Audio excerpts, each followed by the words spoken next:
Magandang araw po mga kababayan. Welcome po sa Pinilakan Lakbay. Yan, maganda po ang panahon, maaraw. Mamaya makulimlim. Daan po muna ako sa ukay-ukay. Mamaya manguha po tayong kabuti. Doon lang po sa neighborhood. Napakarami pong kabuti ngayon this season. Biglang nagtubo at kasi isang linggo pong nag-uulan, kumulog, kumidlat. At nadagdagan ang populasyon dito sa Finland. Naway safe po ang lahat. Ingat po sa mga kabayan natin sa Pilipinas. Ayan. Dahil maulan po at may mga low pressure areas na talaga namang dapat maging proactive po tayo, magtulungan, magmahalan. Samahan po ninyo ako. Mga kabayan, dito na po ako sa bahay. Ito lang pala sa neighborhood namin itong mga pwede na. Kung saan saan kagubatan pa ako nagpupunta. Pumunta ko na nga isa-isa.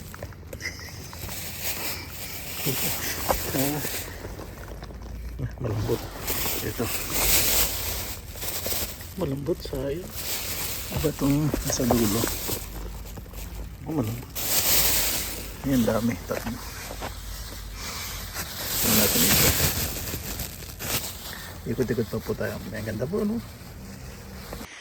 Yan, check po natin dito sa backyard. May kabote. Ay, may ano? May kitate. Ayun. Ayun, dito lang pala sa likod ng aking bakuran. Ayun, ang laki. Kalong all na. Lapitan ko nga.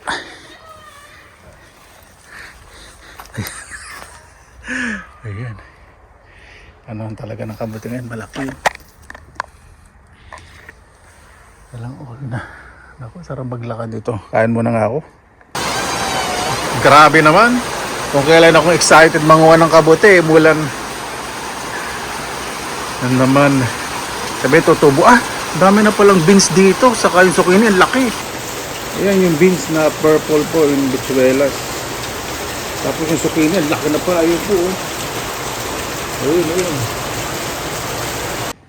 Ay, salamat po. Minto, walang pero maulap. Tara, sumuganda po tayo sa gubat.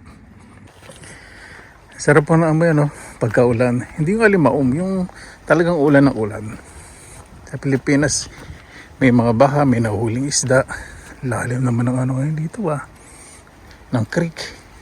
Hindi po madami yan. Maitim lang po yung mga bato sa ilalim. Malinis po yan.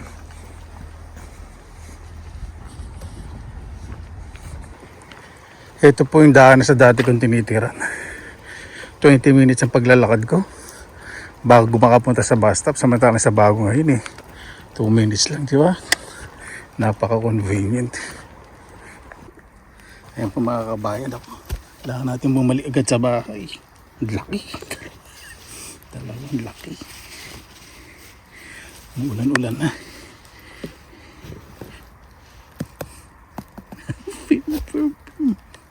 Yan natin. Tangkay. Magkasama pala.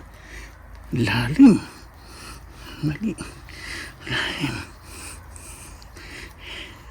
Isa pipis na itong ko. Pahikanin mo. Yun. Yung laki. Grabe. Hindi ko pong mabuti para sa bahay ano natin. Gusto magdiningding. Pero hindi po muna ako magluluto ngayon. Kakain ko lang.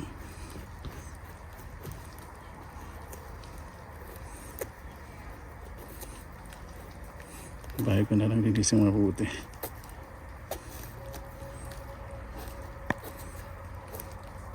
Para ako nagbabalad ng labanos. Okay, isa pa.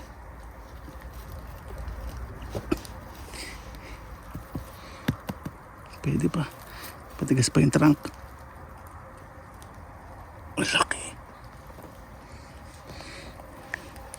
Ay naku, hindi na. Pero yung trunk tingnan natin. Yung cape, naku, may uod. Uod ba yun? Ay hindi. Sobrang lang. May may silyum. Ito lipat ko sa iba para mag-create ng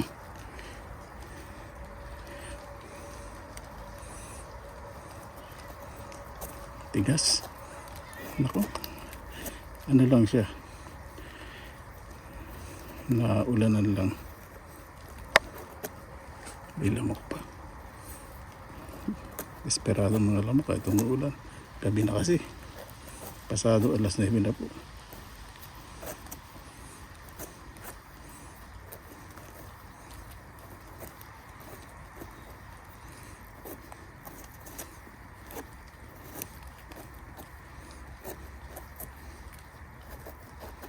Ayan.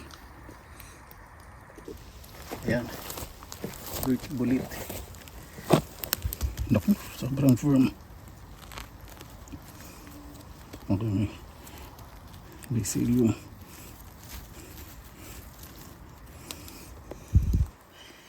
Ito. Isang variety ng birch bulit. Hindi siya orange. Maraming klase pang birch bulit. Sobrang tigas nito.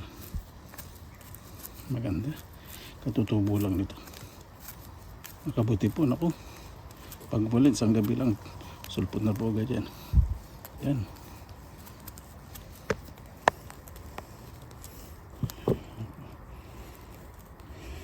Salamat naman. Tayo na po kaya. Nakakami sa Pinas pag tagulan po. Ano yan, sa kalsada sa amin pag umaapong na ganyan. Kaya ganyan po. May mga isda. Dito wala eh. Palabig kasi.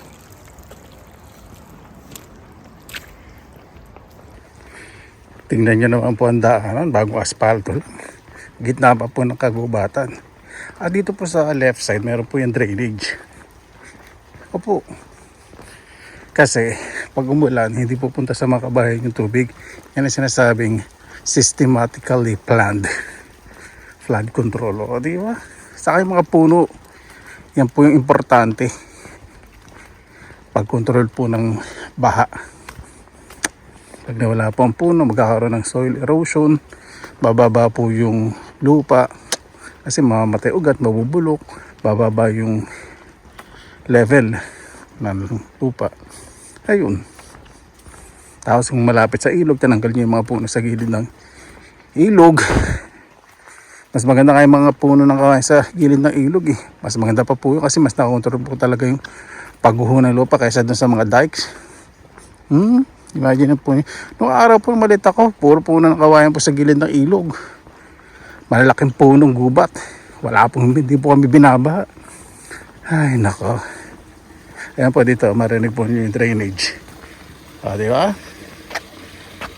O. Ayan po mga kabayan.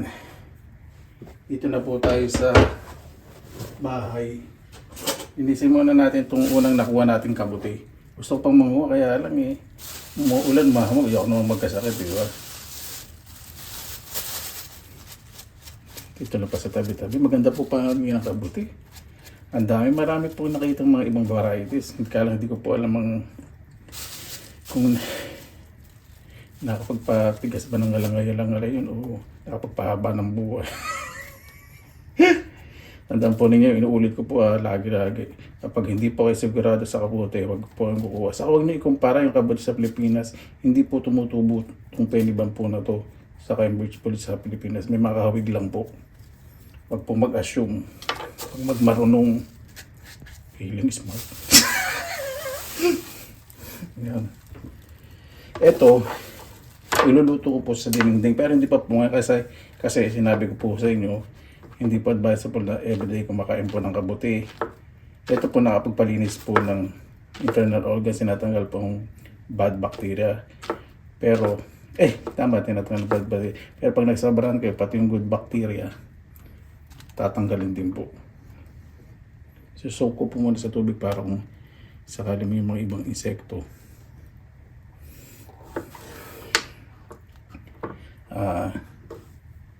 Yun. Iibabaw ka. Meron po ang nabiling labong. Ganito po yung pagkakahiwa. Dilata. So pag nagdingding ako, bibili na lang po akong talong. Sana bibili ko ang palaya. Gusto ko sa padinigding may kamote, may konting tamis. Sarap po na pakarano. Kapag ganito pag nililinis sa ganito. Maulan po eh. Kaya yung ibang kabuti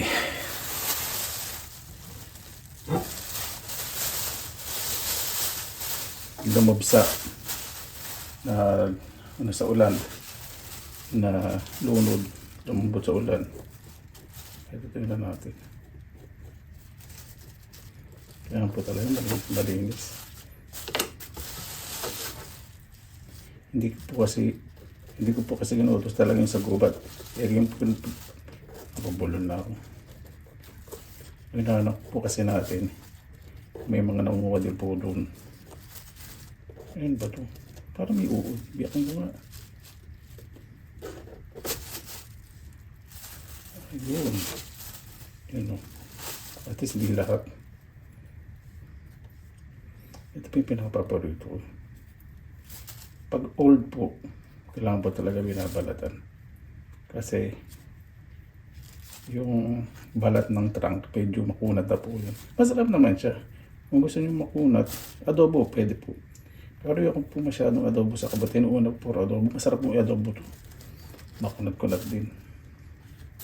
Pero gusto ko po ngayon to sa mga chop suey, spring roll, yung lumpia, dinding, sa stew.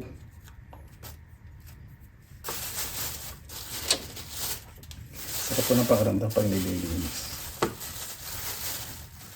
I-slice.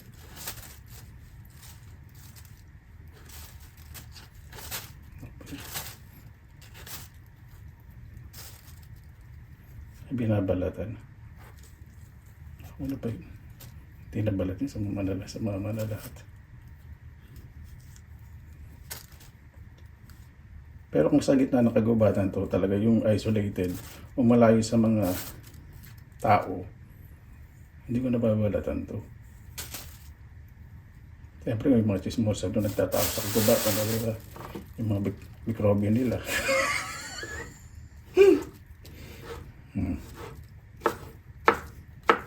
Kaya siyang labanos. Konting na lang po tayo. Gusto ko pang mahuwa, kaya lang eh. Yung ulan, iba magkasakit eh. Mahamog. Hindi lang mahamog. Pag biglang umaraw, ako po, sigurado yung sulputan nito. Grabe. Siguradong mas marami. Opo. Tapos yung Matsutake, Japanese mushroom sana. Every year may nakikita po ako. Sana this year eh, may makita po tayo. Ang laki. Ang galing ko po muna itong cake. Lagi ko muna sa plastic. Ayun, silang uod. Ang prank. Tayo na rito. Tatanggalin ko itong yellow. Yung isang penny band white yung ilalim ng cape. Ng cape. Ng ulo.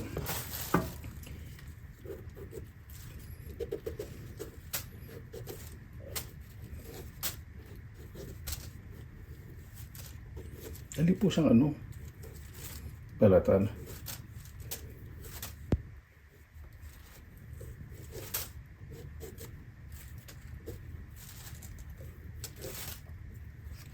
Kahit hindi po kataliman yung kutsilyo po ninyo,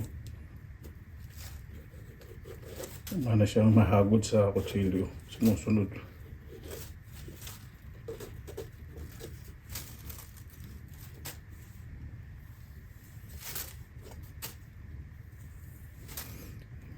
Yung pinakamalaking nakuha ko po. Grabe. Parang ano, ang laki, parang planggana. Sabi mo kasi sayang po ng panguha ko ng kabuti. May part siya yung trunk niya. Edible pa. Okay. Hindi. Yan. Dahan-dahan yung ginagano. Ano, tapos pagbiyak niya, uod. Ay, yun. Ito may uod dito. Hindi na po masyado nakikita. Pero pag sabayan po. Yan itong may itim na pati po na yun. Uod po yun. Ito pala. Itong ilalim, ano na. Ayaw kong ilagay ito. Nagpupulbos na. Ayaw kong ilagay sa dingding. Pwede pong i-dry pero hindi po muna ako magdadry. Dahil dami kong dried mushroom.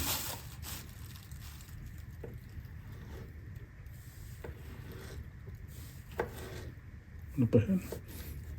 Yun. Sarap pa yung ganito eh. Sa dilingling. Yan. Yan ang ihiwa. Masyado palang nakabayan.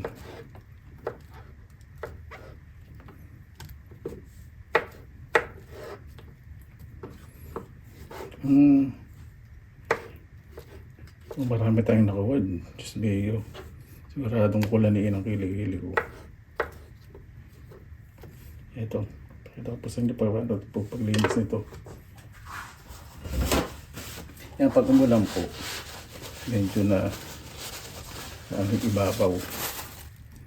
Kasi nakanlungan ng malaki kanina. Yun. Pwede pa siya.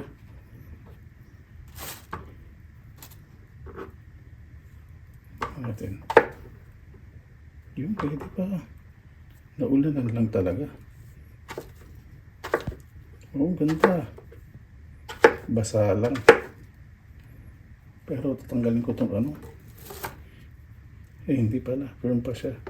Minsan pag malambot yung ilalim nito, tanggalin ko. Kasi pag niluto ko po yan, malabsa. Ayoko na malabsa. Gusto ko may kunat.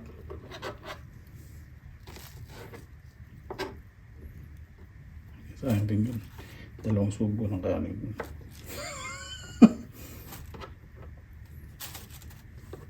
Kasi may mark din siya ng mga mauod. Ganyan po.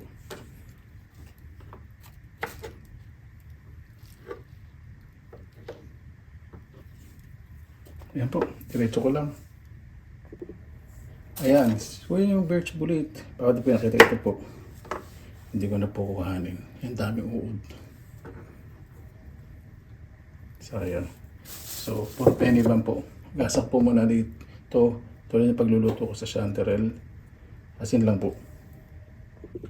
Ayan po. Lagay sa kawali. Lagyan po tayo ng konting asin. Konti pa. Magkaka-release po yan ng liquid. At papatuloyin ko. So, sorry. Sasalayin ko, tapos lalagay ko sa rep. Papalamigin ko muna bago lagay sa rep. Pag niluto ko, hugasan ko po kasi kung maalat. Pwede na po hindi hugasan.